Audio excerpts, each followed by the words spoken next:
Movie की शुरुआत में हम एक स्कूल गर्ल एम को देखते हैं, जो अपने एवरेज लुक को लेकर काफी सेल्फ कॉन्शियस रहती है। वो हमेशा खुद को दूसरों से कंपेयर करती है, खासकर अपने स्कूल की सबसे पॉपुलर और खूबसूरत लड़की डाओ से। एम भी डाओ जैसी ब्यूटीफुल बनना चाहती है, इसलिए हर वक्त इंटरनेट पर ब्यूटी टिप्स और तरीके खोजती रहती है। अंदर ही अंदर उसे दाओ से जेलसी भी होती है, क्योंकि दाओ को मॉडलिंग के कई ऑफर्स मिलते हैं और वो अच्छी कमाई भी कर रही होती है। एक दिन वॉशरूम में डाओ एम को अपना रिव्यू किया हुआ प्रोडक्ट देती है। एम उसे इस्तेमाल कर रही होती है। तभी दो लड़कियां बात करती हैं कि डाओ का वीडियो देखने के बाद भी कोई उसके जैसा ब्यूटीफुल नहीं बन सकता। ये बात एम को अंदर से और तोड़ देती है। घर आकर वो फिर से इंटरनेट पर सर्च करने लगती है। तभी अचानक उसकी लैपटॉप स्क्रीन ग्लिच होती है और एक मिस्टीरियस वेबसाइट खुलती है। उस पर लिखा होता है, हम तुम्हें ओवरनाइट ब्यूटीफुल बना सकते हैं, लेकिन जो कुछ भी होगा वो सीक्रेट रहेगा, वरना अंजाम बुरा होगा। एम बिना सोचे समझे टर्म्स एक्सेप्ट कर लेती है।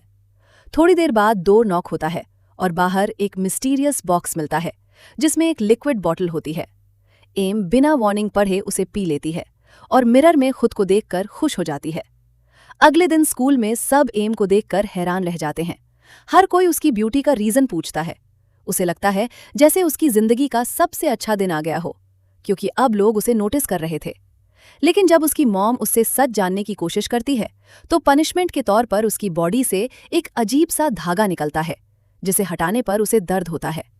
दूसरी तरफ दाओ को एम से इनसिक्योरिटी होने लगती है, क्योंकि अब सोशल मीडिया पर एम के फॉलोअर्स उससे ज्यादा हो जाते हैं। दाओ एम से उसका सीक्रेट जानने की कोशिश करती है, उसे मॉडलिंग कॉन्ट्रैक्ट का लालच देती है, लेकिन एम मना कर देती है।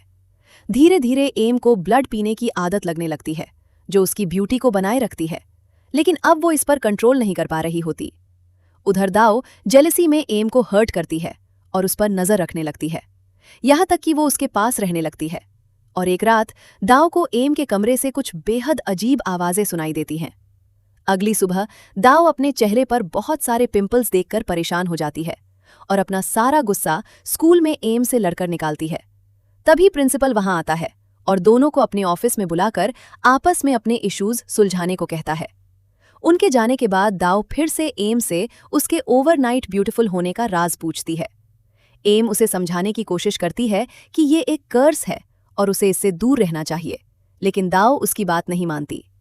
वो एम को एक वीडियो दिखाकर उसे ब्लैकमेल करने लगती है, जिसमें एम कुछ अजीब और डरावना करती हुई दिखाई देती है।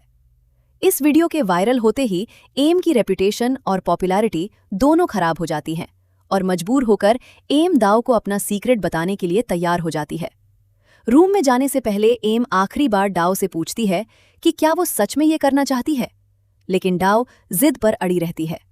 जैसे ही दाओ कमरे के अंदर जाती है, वो क्यूरियोसिटी में हर चीज चेक करने लगती है और उसे वही मिस्टीरियस लिक्विड मिल जाता है। बिना कुछ सोचे समझे वो उसे पी लेती है और मिरर में खुद को देखकर खुश हो जाती है। लेकिन तभी अचानक एक भयानक मोड़ आता है। एम का सिर उसकी बॉडी से अलग हो जाता है, जिसे देखकर दाओ डर से कांप उठती है। क्योंकि दाओ भी अब वो लिक्विड पी चुकी होती है, एम उसे सच्चाई बताती है कि अब वो भी एक फ्लैश ईटिंग स्पिरिट बन चुकी है। ये लिक्विड एक कर्स है जो खूबसूरती तो देता है, लेकिन इसकी कीमत बहुत भयानक होती है। जिंदा रहने के लिए अब उन्हें लोगों को मारकर उनका सड़ा हुआ मांस खाना होगा। तभी दरवाजे पर उनकी प्रेग्नेंट लैंडलॉर्ड नॉक करती है। एम दरवाजा खोलती है और इसी सस्पेंसफुल मोमेंट के साथ ये कहानी यहीं खत्म हो जाती है।